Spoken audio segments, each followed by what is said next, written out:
कि सीखने में सबसे यदि कुछ महत्वपूर्ण है तो वो कौन है महत्वपूर्ण, वो है निगमन विधि। यानी कि सीखने में सबसे इंपॉर्टेंट निगमन विधि को मानने वाला व्यक्ति कौन आएगा, डेविड आसुबेल आएगा। कौन आएगा, डेविड आसुबेल। तो डेविड आसुबेल जहां आता है वहां दिमाग में रखना है निगमन विधि, जहां जेरोम ब्रूनर आता है वहां क्या याद रखना है, आगमन विधि। जेरोम ब्रूनर ने आगमन विधि को महत्वपूर्ण माना और इन्होंने किसको माना, निगमन विधि को महत्वपूर्ण माना है। तो ये क्या है डेविड आसुबेल, इसकी साइकोलॉजी में, लर्निंग थ्योरी में क्या बड़ा योगदान है। तो सिंपल वे मैं समझा रहा हूं, केवल वही चीज बता रहा हूं जो एग्जाम उपयोगी है। बाकी डेविड आसुबेल पे अपने 1 घंटे चर्चा कर सकते हैं। तो डेविड आसुबेल ने निगमन विधि को महत्वपूर्ण माना। इसने क्या किया है, अधिगम के 4 प्रकार बताया। कितने प्रकार बताए हैं, 4 प्रकार। इन चारों प्रकारों को आपको समझना है कि डेविड आसुबेल के 4 प्रकार कौन से हैं। समझिए, सिंपल सा कॉन्सेप्ट है इसका।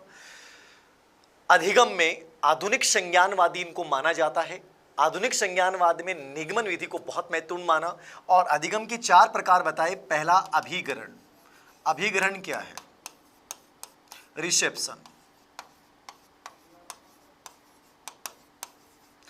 कोई भी चीज को जब हम बोलकर लिख कर याद कर रहे हैं, स्पेशली याद रखना, कोई भी चीज को जब लिख कर हम याद करते हैं या सीखते हैं तो लिखकर सीखना वो कौन सा प्रकार होता है, अभिग्रहण होता है। तो पहला अधिगम का प्रकार इन्होंने क्या बताया, अभिग्रहण। अभिग्रहण का मतलब क्या है, रिसेप्शन का मतलब क्या है, कोई भी चीज को लिखकर याद करना। नंबर 2 पे आता है रटकर, रोट लर्निंग।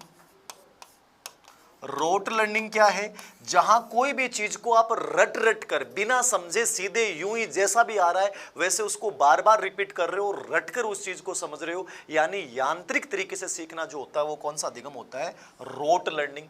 पहला हो गया अभिग्रहण, लिख कर याद करना। रोट लर्निंग, बिना तरीके से सीखे, बिना समझे, केवल यांत्रिक तरीके से सीखना। तीसरा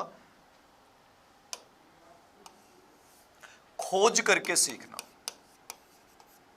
खोज करके सीखना। खोज करके सीखना क्या है, इन्वेस्टिगेटिंग थ्योरी क्या है। अब देखो यहां विवाद ये आता है कि जेरोम ब्रूनर ने भी डिस्कवरी लर्निंग की चर्चा की है, अन्वेषण अधिगम जिसे कहते हैं, और इन्होंने भी चर्चा की। अब आरपीसी ने पहले तो उत्तर माना था डेविड आसुबेल उसका, अभी लास्ट फाइनल आंसर की में उसका उत्तर मान लिया जेरोम ब्रूनर। तो ये विवाद का विषय है, सभी किताबों में अलग अलग है, याद रखना। तो ऐसे प्रश्नों पर लेकर ज्यादा कंफ्यूज होने की आवश्यकता नहीं है, क्योंकि ऐसे प्रश्न डिलीट होते हैं, लास्ट में जाके कोर्ट में चले जाएंगे बच्चे। तो ये दोनों ने इसका समर्थन किया है, जेरोम ब्रूनर ने भी और डेविड आसुबेल ने भी। तो इनका जो अधिगम था वो खोज करके सीखना। खोज करके सीखने का मतलब क्या है, अपने किसी नए विचार की खोज करना, ठीक है। पूर्व अनुभव पे आधारित, मतलब एक प्रकार से समस्या समाधान व्यवहार अधिगम होता है।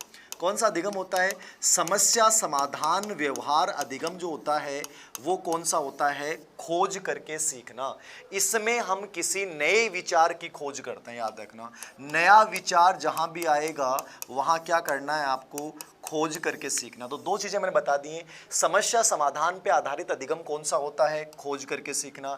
जहां नए विचार की खोज की जाती है वो कौन सा अधिगम होता है, खोज अधिगम होता है। तो सिंपल सा याद रखना, अभिग्रहण में लिख के याद करते हैं, रोट लर्निंग में अपन यांत्रिक तरीके से सीखते हैं, अभी खोज करके सीखने में अपन नए विचार की खोज करते हैं जो समस्या समाधान व्यवहार पे आधारित होता है, पूर्व अनुभव पे आधारित होता है।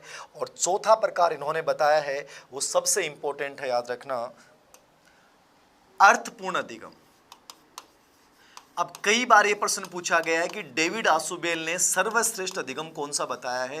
तो सर्वश्रेष्ठ अधिगम की जब भी बात आएगी तो आपको उत्तर क्या करना है, अर्थपूर्ण अधिगम जहां भी आ गया वो अधिगम का सर्वोत्तम लेवल है। अर्थपूर्ण का मतलब क्या होता है, कोई भी चीज को अपन समझ कर याद करते हैं, सीखते हैं, उसको बोध